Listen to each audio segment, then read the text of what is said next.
ने तुरंत कार रोककर बाहर निकलकर अपनी जान बचाई। वहीं कुछ ही देर में आग ने पूरी कार को अपनी चपेट में ले लिया और टनल में धुआं फैल गया। सूचना मिलते ही दमकल विभाग, पुलिस और एनएचएआई की टीमें मौके पर पहुंची और आग पर काबू पाया गया। वहीं हादसे में कोई जनहानि नहीं हुई। फिलहाल आग लगने के कारणों की जांच की जा रही है। दिल्ली एनसीआर में सुबह हुई बारिश ने मौसम का मिजाज पूरी तरह बदल दिया।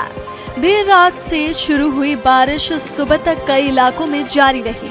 कई स्थानों पर तेज हवाओं और गरज के साथ हुई बारिश ने पिछले कई दिनों से पड़ रही उमस भरी गर्मी से लोगों को बड़ी राहत दी। बारिश के बाद राजधानी का तापमान सामान्य से नीचे दर्ज किया गया, जबकि नमी और उमस में भी कमी आई। सुबह के समय ठंडी हवाएं चलने से मौसम सुहाना हो गया और लोगों ने राहत महसूस की। पार्क, सड़कों और खुले स्थानों पर लोग मौसम का आनंद लेते दिखाई दिए। मौसम विभाग के अनुसार अगले कुछ घंटों और आने वाले दिनों में भी दिल्ली एनसीआर में हल्की से मध्यम बारिश हो सकती है। विभाग ने लोगों से खराब मौसम के दौरान सतर्क रहने और जल भराव वाले इलाकों से बचने की सलाह दी। मुजफ्फरनगर से बेहद हैरान कर देने वाली खबर सामने आई, जहां जिला अस्पताल के आईसीयू के अंदर ही एक मरीज की बेरहमी से पीट कर हत्या कर दी गई। अस्पताल में भर्ती रमेश नाम के मरीज का वहां मौजूद दूसरे मरीज के साथ आए एक शख्स से किसी बात पर मामूली विवाद हुआ था और देखते ही ये बहस इतनी बढ़ गई कि गुस्से में आकर उस शख्स ने आईसीयू के नियमों को ताक पर रखकर रमेश पर बुरी तरह हमला कर दिया। इस खौफनाक मारपीट में रमेश गंभीर रूप से घायल हो गया और डॉक्टरों के लाख प्रयासों के बाद भी इलाज के दौरान उसने दम तोड़ दिया। अस्पताल के अंदर हुए इस सनसनीखेज वारदात से पूरे इलाके में हड़कंप मच गया और पुलिस ने तुरंत एक्शन लेते हुए आरोपी संजय को गिरफ्तार कर लिया। फिलहाल पुलिस मामला दर्ज कर ये जांच कर रही है कि आखिर अस्पताल की सुरक्षा और वार्ड में इतनी बड़ी लापरवाही कैसे हुई।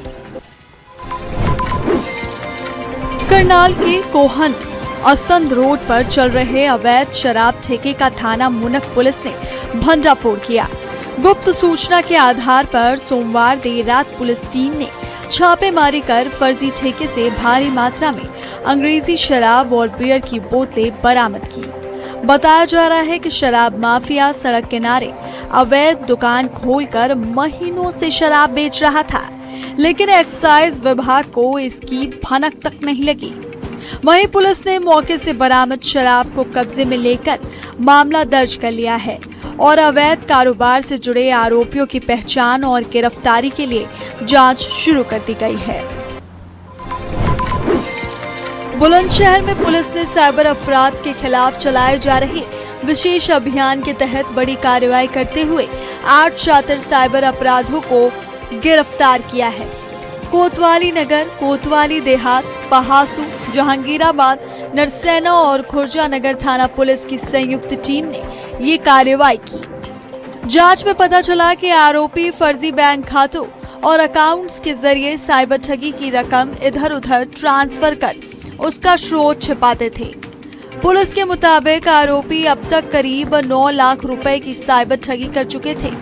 उनके पास से मोबाइल फोन, सिम कार्ड और बैंक खातों से जुड़े महत्वपूर्ण दस्तावेज बरामद किए गए। मेरठ के थाना कंकरखेड़ा क्षेत्र स्थित होटल ड्रीम हॉलिडे में कथित तौर पर चल रहे सेक्स रैकेट का पुलिस ने भंडाफोड़ किया। नरसिंह वाहिनी के कार्यकर्ताओं से मिली सूचना पर पुलिस ने होटल में छापेमारी की, जहां से 4 युवतियों और 1 युवक को हिरासत में लिया गया। कार्रवाई के दौरान पुलिस ने मौके से आपत्तिजनक सामग्री भी बरामद की। प्रारंभिक जांच में सामने आया कि कथित रैकेट का संचालन व्हाट्सएप के माध्यम से किया जा रहा था। पुलिस ने होटल को डीवीआर कब्जे में लेकर 2 आरोपियों के खिलाफ मुकदमा दर्ज किया है। इनमें से एक आरोपी को गिरफ्तार कर लिया गया है, जबकि मामले की जांच जारी है। मुजफ्फरनगर पुलिस ने नशे के कारोबार पर बड़ा प्रहार करते हुए ऑपरेशन सवेरा के तहत 50 किलो गांजा की खेप बरामद की है। थाना सिविल लाइन पुलिस और एसओजी की संयुक्त कार्रवाई में 3 पुरुष और 1 महिला तस्कर को गिरफ्तार किया गया। पुलिस के मुताबिक बरामद गांजे की कीमत करीब 10 लाख रुपए है। वहीं पूछताछ में तस्करी के बड़े नेटवर्क का खुलासा हुआ और अब गिरोह के 2 मुख्य सरगनाओं की तलाश की जा रही है। सिविल लाइन पुलिस और एसओजी की टीम ने बामनहेड़ी रेलवे स्टेशन के पास चेकिंग के दौरान दिल्ली नंबर की एक I-10 कार को रोककर तलाशी ली। कार से 50 किलो गांजा बरामद हुआ। पुलिस ने तस्करी में इस्तेमाल की गई कार भी कब्जे में ले ली।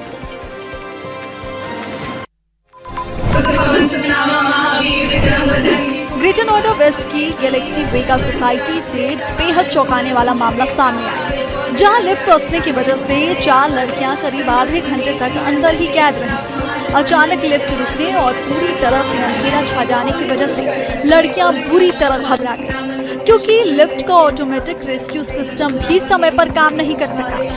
इस खौफनाक माहौल में हिम्मत ना हारते हुए मासूम लड़कियों ने लिफ्ट के अंदर ही बैठकर जोर जोर से हनुमान चालीसा का पाठ करना शुरू कर दिया। लड़कियों की इस प्रार्थना का वीडियो सोशल मीडिया पर तेजी से वायरल हो रहा है, जिसे देखकर हर कोई दंग है। कड़ी मशक्कत के बाद लड़कियों को सुरक्षित बाहर तो निकाला गया, लेकिन इस घटना ने सोसाइटी की लिफ्ट सुरक्षा व्यवस्था पर अब बहुत बड़ा सवालिया निशान खड़ा कर दिया।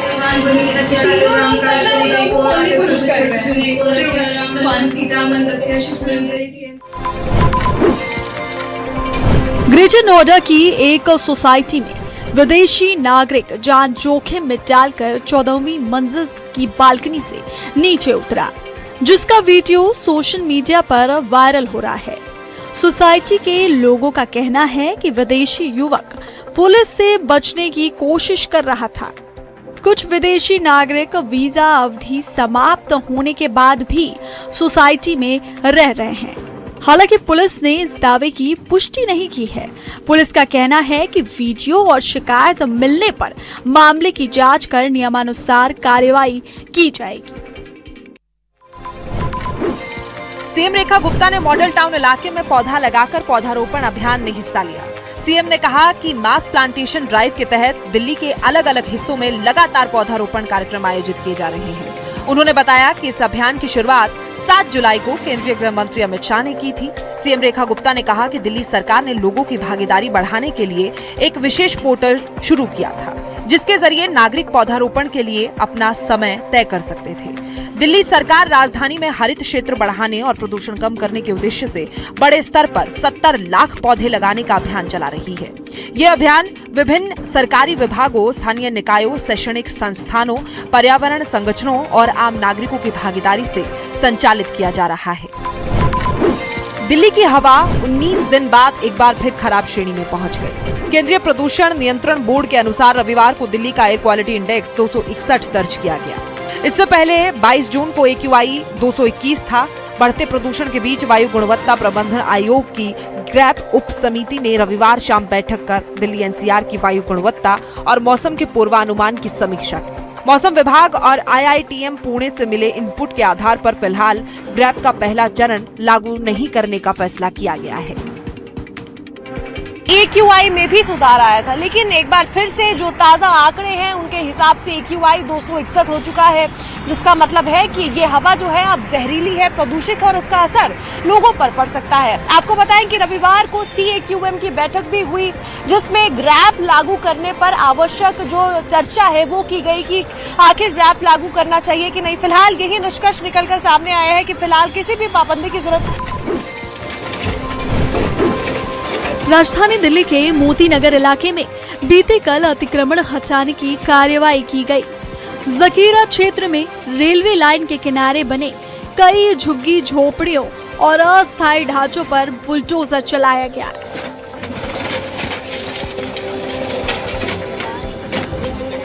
प्रशासन का कहना है कि ये कार्रवाई रेलवे भूमि को अतिक्रमण मुक्त कराने के लिए की गई। हालांकि कार्रवाई के बाद प्रभावित लोगों में भारी नाराजगी देखने को मिली। उनका आरोप है कि उन्हें पर्याप्त समय दिए बिना ही उनके आशियाने तोड़ दिए गए।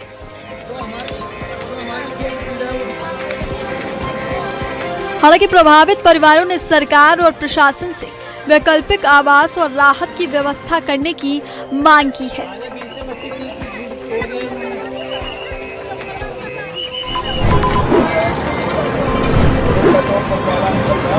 दिल्ली का राजौरी गार्डन इलाका उस वक्त चीख पुकार और अफरा तफरी से दहल उठा जब एक बेकाबू और तेज रफ्तार कार काल बनकर सड़क पर दौड़ी। रफ्तार के इस जानलेवा कहर ने सड़क पार कर रहे एक राहगीर को इतनी जोरदार टक्कर मारी कि उसकी मौके पर ही दर्दनाक मौत हो गई। टक्कर इतनी भीषण थी कि आवाज सुनते ही आसपास के लोगों के रोंगटे खड़े हो गए और मौके पर भारी भीड़ जमा हो गई। इस खौफनाक हादसे को अंजाम देने के बाद निर्दयी कार चालक का दिल नहीं पसीजा और वो लहूलुहान युवक को छोड़कर कार समेत मौके से भागने की फिराक में लगा रहा। सूचना मिलते ही पुलिस की टीमें तुरंत घटना स्थल पर पहुंची और शव को कब्जे में लेकर मामले की तफ्तीश में जुट गई है। गुरुग्राम के एक बंद कमरे से निकलकर आई खौफनाक दास्तान ने पूरे इलाके को दहला कर रख दिया, जहां प्यार का एक दर्द और अंत देखने को मिला। एक सॉफ्टवेयर इंजीनियर ने अपनी ही गर्लफ्रेंड इशिका पर बेरहमी से चाकू से ताबड़तोड़ वार कर उसे मौत के घाट उतार दिया। इस सड़क भरी वारदात को अंजाम देने के बाद आरोपी इंजीनियर श्रेष्ठ मलिक ने भी खुद अपनी जिंदगी खत्म कर ली। इस रूह कपा देने वाले खूनी खेल का खुलासा तब हुआ जब इशिका के परिजनों के लगातार फोन करने के बाद भी कमरे से कोई जवाब नहीं आया। अनहोनी की आशंका में जब पुलिस दरवाजा तोड़कर अंदर दाखिल हुई तो वहां का मंजर देखकर दंग रह गई। पुलिस अब इस उलझी हुई गुत्थी को सुलझाने में जुटी है कि आखिर एक पढ़े लिखे सॉफ्टवेयर इंजीनियर के सर पर खून का ऐसा कौन सा भूत सवार था जिसने हंसते खेलते रिश्ते को शमशान बना दिया। हरियाणा के फरीदाबाद से एक ऐसी रहस्यमयी और रूह कपा देने वाली खबर आई जिसने पुलिस प्रशासन समेत हर किसी को हैरान कर दिया। बीपीटीपी पुल के पास आगरा नहर से एक युवक और महिला के शव बरामद किए गए, जिनके हाथ आपस में एक डेटा केबल से बंधे हुए थे। शनिवार शाम से ही लापता इस जोड़े को ढूंढने के लिए एसडीआरएफ और स्थानीय पुलिस की टीमें पिछले 24 घंटों से नहर का चप्पा चप्पा छान रही थी। आखिरकार रेस्क्यू ऑपरेशन के दौरान दोनों के शव पानी में तैरते हुए मिले, लेकिन हैरान करने वाली बात यह है कि मृतका के शरीर पर चोट के गहरे निशान भी पाए गए। हाथ बांधकर नदी में कूदने की इस खौफनाक घटना ने इस मामले को बेहद पेचीदा बना दिया, जिससे ये मामला आत्महत्या और हत्या के बीच उलझ गया। फिलहाल पुलिस ने दोनों शवों को पोस्टमार्टम के लिए भेज दिया और इस मिस्ट्री को सुलझाने के लिए जांच शुरू कर दी गई है। मुजफ्फरनगर साइबर क्राइम थाना पुलिस ने करीब 60 लाख रुपए की साइबर ठगी के मामले में वांछित आरोपी एहतिशाम को गिरफ्तार किया है।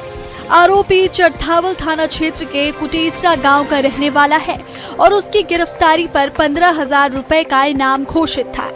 पुलिस के मुताबिक वो लंबे समय से फरार चल रहा था। पुलिस जांच के अनुसार हरिद्वार की रहने वाली महिला ने साल 2019 में जीवन बीमा पॉलिसी ली थी। पॉलिसी बंद होने के बाद बीमा कंपनी ने करीब 60,37,000 रुपए का मैच्योरिटी चेक कुरियर के माध्यम से भेजा। आरोप है कि चेक रास्ते में ही गायब कर दिया गया।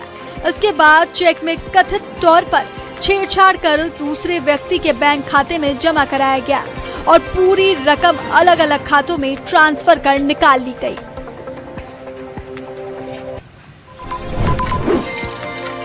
मुजफ्फरनगर से सरेराह गुंडागर्दी की ऐसी सनसनीखेज तस्वीर सामने आई जिसने कानून व्यवस्था पर गंभीर सवाल खड़े कर दिए। सिविल लाइन थाना क्षेत्र के जिला परिषद मार्केट में अचानक आई एक भीड़ ने युवक और युवती को चारों तरफ से घेर लिया और देखते ही देखते माहौल बेहद तनावपूर्ण हो गया। उग्र लोगों ने युवक पर बेरहमी से लात घूंसे बरसाने शुरू कर दिए। इस खौफनाक मंजर के बीच जब युवती ने अपनी जान पर खेलकर युवक को बचाने की कोशिश की तो भीड़ ने मर्यादा की सारी हदें पार करते हुए उसके साथ भी जमकर बदसलूकी और मारपीट की। गनीमत रही कि सूचना मिलते ही पुलिस मौके पर पहुंच गई और दोनों को इस हिंसक भीड़ के चंगुल से छुड़ाकर सुरक्षित थाने ले गई। इस पूरी वारदात का वीडियो अब सोशल मीडिया पर तेजी से वायरल हो रहा है और पुलिस घटना के पीछे के असली सच और तरह तरह के दावों की गहराई से तफ्तीश कर रही है। दिल्ली से एक बेहद दुखद खबर सामने आ रही है। राजधानी के आउटर नॉर्थ डिस्ट्रिक्ट के अलीपुर थाना इलाके में यमुना नदी में नहाने गए 4 लड़के रविवार देर शाम अचानक गहरे पानी में डूब गए। घटना के बाद इलाके में हड़कंप मच गया। सूचना मिलते ही एनडीआरएफ, डीडीएमए, दमकल विभाग और स्थानीय पुलिस मौके पर पहुंची और बच्चों की तलाश के लिए रेस्क्यू ऑपरेशन शुरू किया गया। हालांकि रात में अंधेरा होने की वजह से सर्च ऑपरेशन प्रभावित हुआ, जिससे सोमवार सुबह फिर से तेजी से शुरू किया गया। अब तक 4 लड़कों के शव बरामद नहीं हो सके हैं और उनकी तलाश लगातार जारी है। घटना के बाद परिजनों का रो रो कर बुरा हाल है। पुलिस के अनुसार शव मिलने के बाद नियमानुसार कानूनी कार्रवाई की जाएगी। फिलहाल अलीपुर थाना पुलिस पूरे मामले की जांच में जुटी हुई है।